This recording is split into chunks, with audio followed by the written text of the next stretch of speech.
Hello, जय हिंद। कैसे हैं आप सब लोग। इस सेशन में हम सॉल्व करेंगे मैथ्स का प्रैक्टिस सेट 42। इसका पहला क्वेश्चन है,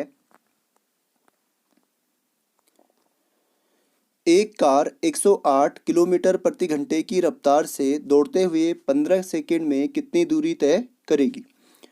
कार की जो स्पीड है वो है आपकी 108 किलोमीटर पर हावर। आपको जो आंसर दिया है वो मीटर में दिया है, इसलिए आपको किलोमीटर पर हावर को किस में कन्वर्ट करना है, मीटर पर सेकंड में। और मैंने आपको बताया था, अगर आपको किलोमीटर पर हावर को मीटर पर सेकंड में कन्वर्ट करना है तो आपको गुणा करना पड़ेगा 5/18 से। गुणा 5/18, किलोमीटर पर हावर गुणा 5/18। तो यहाँ पे हमारे पास 108 किलोमीटर प्रति आवर है, तो इसको हम गुणा करेंगे 108 गुणा 5/18, तो ये हो जाएगा मीटर पर सेकेंड। 18 से 108 कटेगा 6 बार, 18 छक्का 108 और 6 पंजे 30, तो 30 मीटर पर सेकेंड इसकी स्पीड आ जाएगी। ठीक है, और टाइम हमें दिया है 15 सेकेंड। तो आपके पास जो फॉर्मूला होता है, जो बेसिक फॉर्मूला होता है, वो होता है speed is equal to distance upon time. तो यहाँ से अगर हम डिस्टेंस निकालते हैं तो टाइम जाएगा यहाँ पे, टाइम जाएगा यहाँ, तो स्पीड इनटू टाइम बराबर क्या होता है, डिस्टेंस। तो दूरी का जो फॉर्मूला होगा वो होगा स्पीड गुणा टाइम। तो चाल कितनी है 30 और समय कितना है 15, तो इसकी जो टोटल दूरी आ जाएगी वो कितनी आएगी, 15 तिया 45, 450 मीटर। ऑप्शन नंबर सी। अगला प्रश्न है,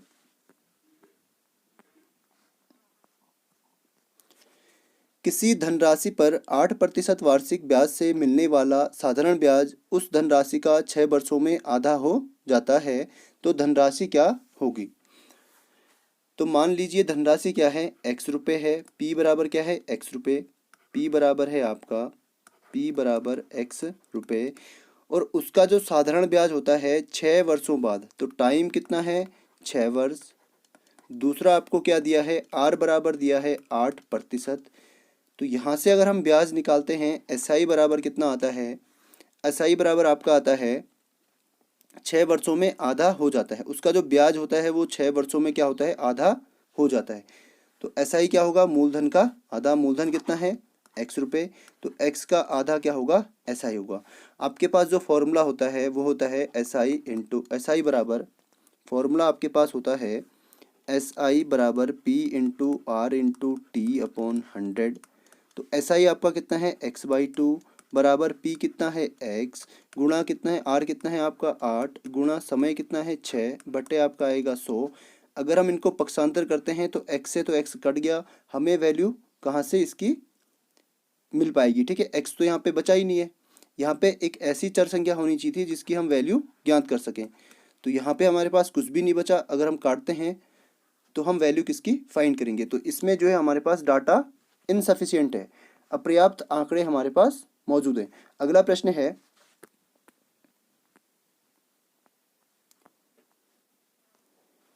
यदि किसी वृत्त त्रिज्या में 75% की वृद्धि की जाए तो उसकी परिधि में कितने प्रतिशत की वृद्धि होगी। जब भी आपको परिमाप या परिधि में वृद्धि करने के लिए बोलता है तो वहाँ पे उतने ही प्रतिशत की वृद्धि होती है। और ऐसा क्यों होता है, ऐसा इसलिए होता है क्योंकि जो वृत्त की परिधि होती है, वृत्त की परिधि बराबर क्या होती है, 2πr। यहाँ पे आप ध्यान से देखिए, आर कितनी बार आया है, एक बार, इसलिए यहाँ पे जो परिमाप या परिधि में जो वृद्धि होगी वो भी कितनी बार कितना होगा, सेम उतना ही होगा। ठीक है, 75%। Option number C. इसको मैं बेसिक से आपको टॉपिक वाइज जब मैं चैप्टर्स करवाऊंगा उसमें आपको सिखाऊंगा। ठीक है, चलिए अगला क्वेश्चन आपका है,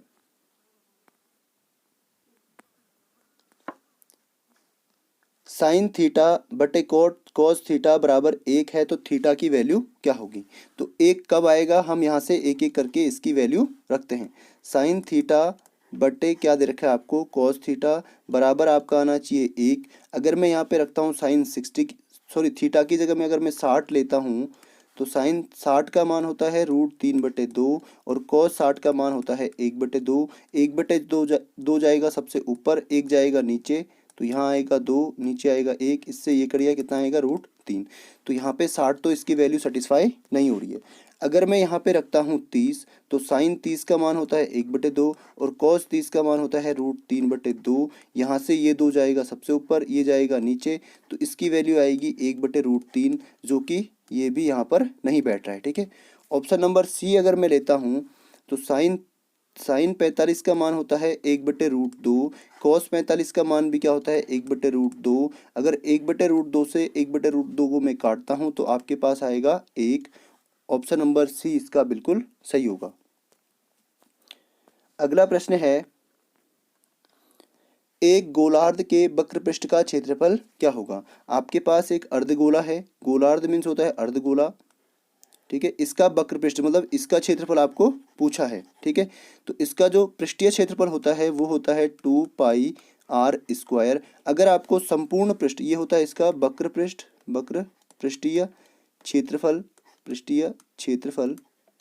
अगर आपको पूछता है संपूर्ण पृष्ठीय क्षेत्रफल अर्धगोले का, संपूर्ण पृष्ठीय क्षेत्रफल, क्षेत्रफल, तो इसका जो संपूर्ण पृष्ठ होता है वो होता है आपका 3πr²। ठीक है, ऑप्शन नंबर, इसका जो यहाँ पे तो हमें पूछा है वक्र पृष्ठ, तो इसका आंसर होगा ऑप्शन नंबर बी, और ये इसका क्या होता है संपूर्ण पृष्ठीय क्षेत्रफल।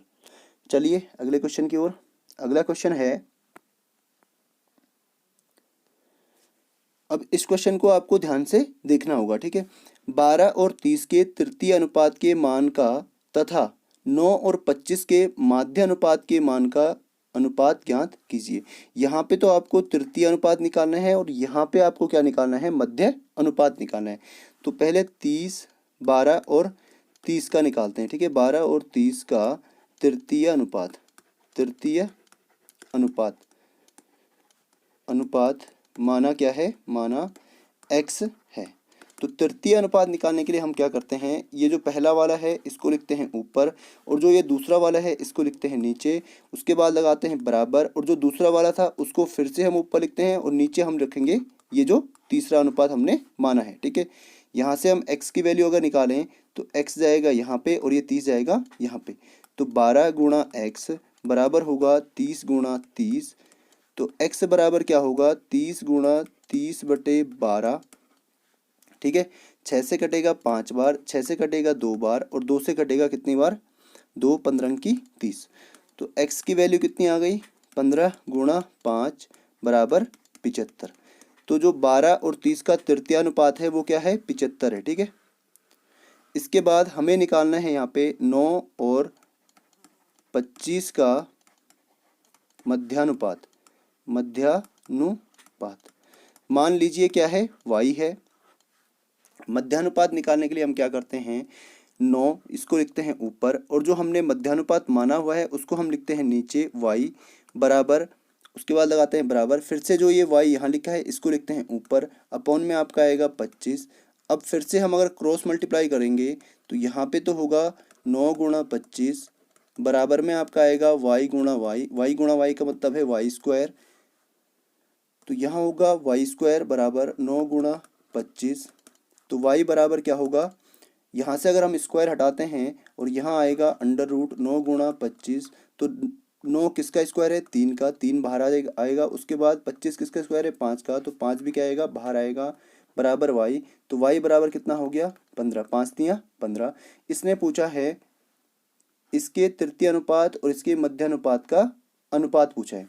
तो इसका क्या आया, तृतीय अनुपात 75, इनका अनुपात जो होगा वो होगा x अनुपात y, और x का मान कितना है 75, y का मान कितना है 15। तो 15 से कट गया 15 एक बार, 15 से कट गया 75 5 बार, तो इनका अनुपात आएगा 5:1। ठीक है, ऑप्शन नंबर बी। अगला प्रश्न है, ये काफ़ी इजी क्वेश्चन है, इसको आपको खुद से सॉल्व करना है और इसका आंसर कमेंट बॉक्स में टाइप करना है। आंसर जो है क्वेश्चन के साथ दीजिएगा। ठीक है, चलिए अगला क्वेश्चन है, प्रथम 7 प्राकृतिक संख्याओं के वर्गों का औसत ज्ञात कीजिए। तो आपको पता है औसत के लिए हम सबसे पहले क्या निकालते हैं, योग। औसत बराबर क्या होता है, औसत बराबर होता है, औसत बराबर आंकड़ों का योग, आंकड़ों का योग बटे आंकड़ों की संख्या। ठीक है, तो योग हमें यहाँ पे सबसे पहले ज्ञात करना होगा। 7 प्राकृतिक संख्याएं हैं, 1 2 3 ऐसे करके 7 तक, कितनी है टोटल? 7 हैं। और इनका हमें क्या करना है? वर्गों का औसत निकालना है, तो वर्गों का योग भी हमें पहले ज्ञात करना होगा। तो 1 square plus 2 square plus 3 square plus आगे ऐसे ऐसे करते करते 7 का स्क्वायर। यहाँ पे n की वैल्यू है, टोटल कितने नंबर हैं? 7। n की वैल्यू कितनी है? 7। तो इसके लिए जो फॉर्मूला होता है, अगर हम इसका योग निकालते हैं, 1 स्क्वायर धन 2 का स्क्वायर प्लस 3 का स्क्वायर, इसका अगर हम जोड़ करते हैं तो ये आता है Sn बराबर n into N plus one into 2n+1 upon में आपका आएगा 6। n कितना है? 7। 7 धन 1 प्लस इंटू 7 गुणा 2 गुणा 7, 2 गुणा n का मान कितना है? 7 प्लस 1 बट्टे में आपका आएगा 6। आगे अगर इसको सॉल्व करेंगे तो यहाँ पे आएगा 7 गुणा 7 और 1 8 गुणा 7 दूना 14, 2 सदा 14 प्लस 1 15 बट्टे में आपका आएगा 6। 3 से कट गया 5 बार, 3 से कट गया 2 बार, 2 से 8 कट गया 4 बार, तो ऊपर आपका कितना बचा? 7 4 और 5, 4 पंजे 20 सत्ता 140। तो इनका जो योग आ गया, 7 तक की जो प्राकृतिक संख्याएं हैं उनके वर्गों का योग कितना आया? 140। और आंकड़ों की संख्या कितनी है? 7। तो औसत बराबर क्या होगा?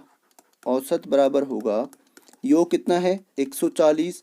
आंकड़ों की संख्या कितनी है? 7। 7 से कटेगा 2 बार, 7 20 अंकी 140, तो 20 इसका क्या आएगा? औसत आएगा। ठीक है, ऑप्शन नंबर बी। अगला प्रश्न है, इस क्वेश्चन को करने के लिए मैंने आपको एक फॉर्मूला बताया था। इससे पहले इसी वीडियो में भी मैंने आपको, इससे पहली वाली वीडियो में भी मैंने आपको ये वाला फॉर्मूला बताया है। ठीक है, एक ए क्यूब माइनस, चलिए कितने लोगों को ये फॉर्मूला याद है बताइए? A cube minus B cube बराबर A minus B into A square plus A B plus B square. अब यहाँ पे आप ध्यान से देखिए, ये आपका क्या है? ये कितनी बार है? 1 2 3, इसका मतलब ये क्या है? ए। 343 क्या है? ए। और ये क्या है आपका? 113 क्या है आपका? बी। इसको हम लेंगे ए, इसको हम लेंगे बी। ठीक है, और नीचे देखिए आप, ये क्या है? ए स्क्वायर, यहाँ पे क्या है? ए बी, यहाँ पे क्या है? B square. तो यहाँ पे मैं इसी फॉर्मूले से इसको सॉल्व करूँगा। ठीक है, तो ऊपर यहाँ पे आपका बनेगा ए क्यूब माइनस बी क्यूब, ऊपर तो आपका क्या बनेगा? ए क्यूब माइनस बी क्यूब, और नीचे आपका क्या बचा है? ए स्क्वायर, ये क्या है आपका? ए, ये क्या है आपका? 13 बी, यहाँ पे आपका बचा है A square plus B square. अगर मैं इस फॉर्मूले को खोलता हूँ तो इसका मान होता है ये A minus B into A square plus A B plus B square upon में आपका है A square plus A B square. ठीक है, तो ये वाली चीज़ जो है सेम है, इससे ये कट गया, आपके पास क्या बच गया? ए माइनस बी, और ए कितना है? 343, बी कितना है आपका? 113। 3 में से 3 गया 0, 4 में से 1 गया 3, 0 3, और 3 में से 1 गया 2, तो 230 जो है इसका उत्तर होगा। ठीक है, ऑप्शन नंबर सी। तो ये फॉर्मूले जितने भी हैं इनको आप याद कर लीजिए, जिससे कि आप क्वेश्चन जल्दी से कर पाएं। ठीक है, अगला क्वेश्चन है, वह सबसे छोटी संख्या बताइए जिसे इस संख्या में जोड़ने पर पूर्ण वर्ग बनाया जा सकता है। इस तरह के क्वेश्चन को सॉल्व करने के लिए जो है, हम सबसे पहले उन संख्याओं को ढूंढने का प्रयास करते हैं जिनका स्क्वायर जो है इस संख्या के आसपास आता है। तो चलिए इसका हम क्या निकालते हैं? वर्गमूल निकालते हैं। 68 0 6 21, इसमें हम डिवाइड करेंगे, इनके हम क्या करेंगे? राइट साइड से जोड़े हम बनाते हैं, 2 2 और 2। उसके बाद ऐसी संख्या सोचते हैं जिसका स्क्वायर क्या हो, या तो 68 हो या फिर 68 से छोटा हो। तो 8 8 64, यहाँ पे बचेगा आपका 4, यहाँ पे ऐड करेंगे हम 8 8 और 8 16, इसको थोड़ा सा हम साइड में लिखेंगे। उसके बाद उतर के आएगा 0 6, उसके बाद इसमें डिवाइड होगा 2 से, 2 यहाँ पे भी और 2 यहाँ पे भी, 2 दूना 4 और 16 दूना 32, 6 में से 4 गया 2, 10 में से 2 गया 8, 3 में से 3 गया 0, उतर के आया 21। अब यहाँ पे हम ऐड करेंगे 2 2 और 2 4, यहाँ 6 और 1। अब यहाँ पे अगर हम 5 रखते हैं और यहाँ पे भी हमें क्या रखना पड़ेगा 5, तो 5 पंजे 25, 5 चौको 20 और 2 22, 5 छक्का 30 और 2 32, 5 एकम 5 और 3 8। तो ये क्या हो रहा है यहाँ पे, ये वाली संख्या इससे बड़ी हो रही है। इसका मतलब यहाँ पे 4 से डिवाइड हो सकता है। तो इसका मतलब क्या है, जो इसका जो स्क्वायर रूट होगा वो किसके बीच में होगा, 824 या 825 के, 825 के बीच में जो है इसका वर्गमूल आएगा। तो अगर मैं यहाँ पे 825 का स्क्वायर निकालता हूँ तो 825 गुणा 825, तो यहाँ पे आएगा 5 पंजे 25, 5 दूना 10 और 2 12, 5 अठा 40 और 1 41, 2 पंजे 10, 2 दूनी 4 और 1 5, 2 अठा 16, 8 पंजे 40 को 0, 8 दूनी 16 और 4 20, 8 अठा 64 और 2 66। तो यहाँ पे आपका आएगा 5, यहाँ पे आएगा 2, यहाँ पे आएगा 6, यहाँ पे आपका आएगा 6 और 4 10, यहाँ पे आएगा 6 और 1 7 और 1 8, यहाँ पे आपका आएगा 6। तो आपके पास जो है ये वाली संख्या जो है इसके बिल्कुल नज़दीक है। तो इस संख्या में हम कितना ऐड करेंगे, इतना हो जाए। अगर हम इसमें 4 ऐड करते हैं तो हमारे पास क्या आएगा, ये वाली संख्या आ जाएगी, जो कि किसका स्क्वायर है, 825 का। तो ऑप्शन नंबर ए इसका बिल्कुल सही होगा।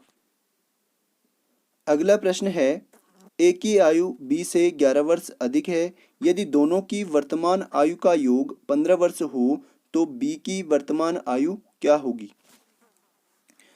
यहाँ पे दो लोग हैं, एक है ए, एक है आपका बी। अगर बी की आयु x है तो यहाँ पे लिखा है ए की आयु बी से 11 वर्ष अधिक है, तो इसकी आयु क्या होगी, x प्लस 11। और इन दोनों की जो वर्तमान आयु है उनका योग कितना है, 15। तो इन दोनों को अगर हम जोड़ते हैं तो इनका योग कितना है, 15 वर्ष।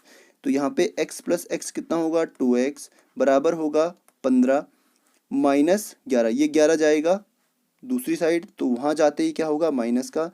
तो x बराबर क्या होगा, 15 माइनस 15 में से 11 गया, कितना बचा, 15 में से 11 गया आपका बचा 4, बट्टे में आपका आएगा 2, ये 2 यहाँ पे गुणा में था, यहाँ जाएगा भाग में, 2 से कट गया 2 2 बार। तो x बराबर कितना आ गया, 2। तो b की आयु यहाँ पे पूछी है तो वो कितनी है, 2 वर्ष, ऑप्शन नंबर सी। अगर ये पूछेगा a की आयु तो इसमें हम ऐड कर देंगे 11, तो a की आयु हो जाएगी 2 प्लस 11 बराबर 13 वर्ष, ऑप्शन नंबर डी। तो इसका जो सही आंसर है वो है आपका ऑप्शन नंबर सी। अगला प्रश्न है, निम्न में से सबसे बड़ी संख्या होगी, इनमें से सबसे बड़ी संख्या कौन सी होगी। तो सबसे पहले इस क्वेश्चन को करने से पहले हम जो है कुछ चीज़ें जान लेते हैं, ठीक है। अगर आपको दिया हो √2 तो इसको हम लिख सकते हैं 2 की घात 1/2। अगर आपको दिया हो, यहाँ पे अगर आपको 3 दिया हो और यहाँ पे आपको दिया हो, यहाँ पे कोई संख्या दी हो, तो इसको हम लिख सकते हैं 4 की घात 1/3। अगर आपको दे रखा है, ये जो दे रखा है यहाँ पे अगर ऊपर आपको 4 दिया हो तो इसको हम लिख सकते हैं 4 की घात 1/4, ठीक है। इतना आप समझ गए होंगे, उम्मीद करता हूँ इतना आप समझ गए होंगे। उसके बाद हम क्या करेंगे, ये जो आपके पास है हर में जो संख्याएं हैं, ये 1, ये 2 और ये 3, इनका हम एलसीएम निकालेंगे। इनका एलसीएम आएगा 12, ठीक है। इनका एलसीएम कितना आएगा, 12। सबसे पहले हम 2 से अगर इसको डिवाइड करेंगे तो 2 से अगर इसको डिवाइड करते हैं तो कितना आया, 6। तो यहाँ पे हम इसके स्थान पे क्या लिखेंगे, इसके स्थान पे लिखेंगे 2 की घात 6। उसके बाद इसको 3 से डिवाइड करेंगे, इससे डिवाइड करेंगे तो 3 से कटेगा 12 4 बार, तो यहाँ पे लिखेंगे 4 की घात 4। उसके बाद हम इसको डिवाइड करेंगे 4 से कटेगा 12 3 बार, तो यहाँ पे लिखेंगे 4 की घात 3, ठीक है। इस 4 की घात 3, यहाँ पे 3 था, सॉरी यहाँ पे कितना था, 3। ये मैंने एग्जाम्पल आपको बताए थे, तो यहाँ पे आप लिख लीजिए 3। और यहाँ पे भी कितना आएगा, 3 की घात 4। तो इनको मैं अब नीचे में इनको लिखता हूँ, यहाँ पे आएगा 2 की घात 6, उसके बाद है 3 की घात 4, उसके बाद है आपका 4 की घात 3, ठीक है। तो 2 की घात 6 बराबर कितना होगा, ये होता है 32। 3 की घात 4, 3 तिया 9, तिया 27, तिया 81। उसके बाद 4 की घात 3 कितना होगा, 4 चौको 16 चौको 64। तो सबसे बड़ी संख्या कौन सी आ रही है, ये बीच वाली। इसका मतलब ये किसका मान था, ये मान था इसका। तो ये वाली संख्या क्या होगी, सबसे बड़ी होगी, ऑप्शन नंबर बी, ठीक। ठीक है। अगला प्रश्न है,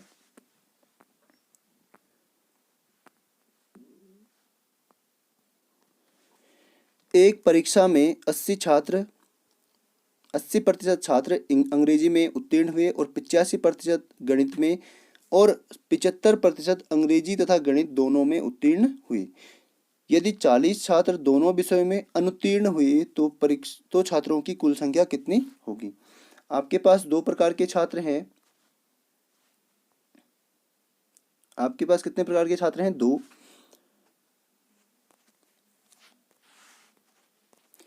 पहले छात्र हैं अंग्रेजी वाले, यहाँ पे हैं इंग्लिश वाले, ये कितने हैं? 80%, ठीक है, इस वाले गोले में, ठीक है। उसके बाद इसमें आपके पास हैं गणित वाले, मैथ वाले कितने हैं? 85%। उसके बाद उसने बोला है 75% जो है दोनों में उत्तीर्ण हुए, तो ये 75% कहाँ पे आएगा? यहाँ पे, जहाँ पे दोनों हैं, ठीक है। तो ये वाला गोला अगर आप ध्यान से देखेंगे, इस वाले गोले को आप देखिए, ठीक है, इस वाले को, ये पूरा गोला, ठीक है, इसमें जो है 75% तो यहाँ से यहाँ तक है, और जो ये शेष बचा है यहाँ से कितना बचेगा? 80। टोटल कितने हैं? 80। 80 में से अगर मैं 75 माइनस कर दूँ तो कितना आएगा? 5। तो यहाँ पे आपके पास बचेंगे, यहाँ पे आपके पास बचेंगे 5% छात्र। उसके बाद ऐसे ही ये टोटल गोला कितने का है? 85 का। ये टोटल कितने का है? 85 का। उसमें से अगर मैं 75 माइनस कर दूं तो यहाँ पे बचेंगे 10% छात्र। तो इन सबका जो टोटल होना चाहिए वो कितना होना चाहिए? 100%। कोई भी जो संख्या होती है वो कितनी होती है? 100%। तो यहाँ पे आएगा 5% तो यहाँ पे हैं, उसके बाद 75% यहाँ पे हैं, उसके बाद 10% जो है यहाँ पे हैं, और इसमें वो छात्र भी ऐड होंगे। ये तो क्या है? ये किस में पास हुए? केवल अंग्रेजी में। ये किस में पास हुए? ये दोनों में पास हुए, अंग्रेजी और गणित में। उसके बाद जो 10% हैं ये केवल किस में पास हुए? मैथ में। तो हमारे पास कुछ छात्र कैसे होंगे? जो फेल हुए होंगे। हमने मान लिया कितने प्रतिशत थे? X%। इतने क्या हुए? फेल हुए, ठीक है। बराबर कितने हैं? टोटल कितना होना चाहिए? 100%। बराबर होना चाहिए आपका 100%। तो ये कितने हो गए? 75 + 5 80, 80 और 10 90, तो 90% प्लस X% बराबर है 100%। तो X% बराबर कितना होगा? 100% ऋण, इसको हमने पक्षांतर कर दिया, बराबर 90%, बराबर कितना होगा? 10%। इसका मतलब क्या है? ये अनुत्तीर्ण छात्र हैं, अनुत्तीर्ण छात्र। तो अनुत्तीर्ण छात्र कितने आ गए? 10%, ठीक है। आपके पास जो है अनुत्तीर्ण छात्र कितना है? 10%। और हमारे पास कितने दिए हैं? 40 छात्र क्या हुए? अनुत्तीर्ण हुए हैं। तो 10 की वैल्यू कितनी है? 40। एक की वैल्यू कितनी होगी? 40/10। एक जीरो से एक जीरो कट गया, एक की वैल्यू कितनी है? 4। तो हमें पूछा है कुल छात्र कितने थे? कुल कितने होते हैं? 100। तो 100 की वैल्यू कितनी होगी? 4 × 100 बराबर 400 छात्र। Option number A. अगला प्रश्न है, इसको जो है अंशीय रूप में लिखिए। इसका मतलब होता है बार, ठीक है। तो ये आपको दिया हुआ है 6.46। 6 तो क्या है? पूरी संख्या है, इसको हम लिखेंगे अलग से। प्लस में आपका आएगा 0.46, ऊपर है आपका बार। तो जब भी ऊपर बार होता है, अगर दो संख्याओं के ऊपर हो तो नीचे भी दो क्या आएंगे? 9 आएंगे। अगर एक संख्या के ऊपर बार दे रखा है, जैसे आपको दिया है 3 के ऊपर बार दिया है, तो इसको हम लिख सकते हैं 3/9। अगर आपको दिया है 4 3 2, इनके ऊपर बार दिया है, तो इसके नीचे इसको हम लिख सकते हैं 4 3 2/9 9 9 3 9 आएंगे, ठीक है। तो यहाँ पे कितनी संख्या है? 2, तो इसके नीचे कितने आएंगे? 2 9। तो ये होगा 6 + 46, 46 बटे, यहाँ पे दशमलव हट जाएगा और नीचे आएगा 9 9, ठीक है। अब हम क्या करेंगे? इनका एलसीएम लेंगे, इसके बट्टे में होगा 1, इनका एलसीएम आएगा 99। कितना आएगा? 99। तो ये वाले ऑप्शन तो आपके ऐसे ही एलिमिनेट हो गए। 99 केवल किसमें? इसमें और इसमें। आगे अगर हम इसको सॉल्व करेंगे तो 9 छक्का, भाई 1 से इसको डिवाइड करेंगे तो यहाँ 99 से क्या करना पड़ेगा? मल्टीप्लाई करना पड़ेगा।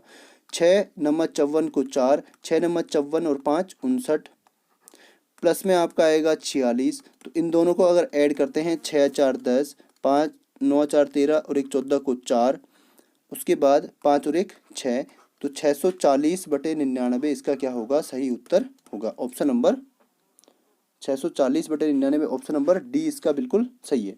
अगला प्रश्न है, इसका महत्तम समापवर्तक हमें ज्ञात करना है। किसका?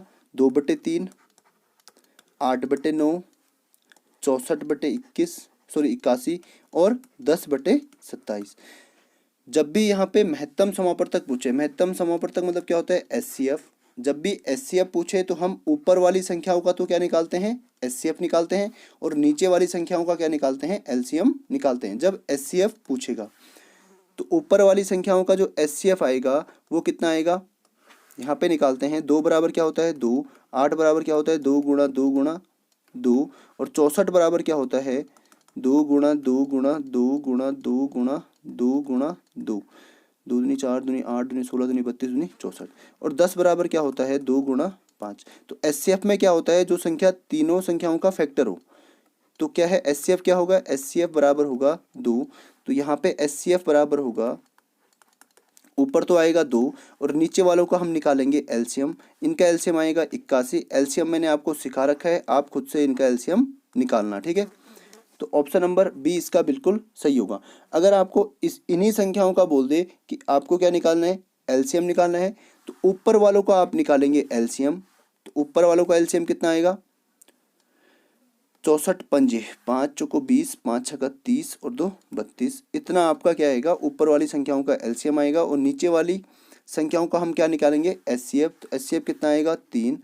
तो ये वाला जो है, अगर यहाँ पे आपको क्या पूछेगा? एलसीएम निकालना पूछेगा, तो इसका आंसर होगा ये। ठीक है, बाकी इसका जो आंसर है वो है आपका ऑप्शन नंबर बी। उम्मीद करता हूँ आपको अच्छे से समझ में आया होगा।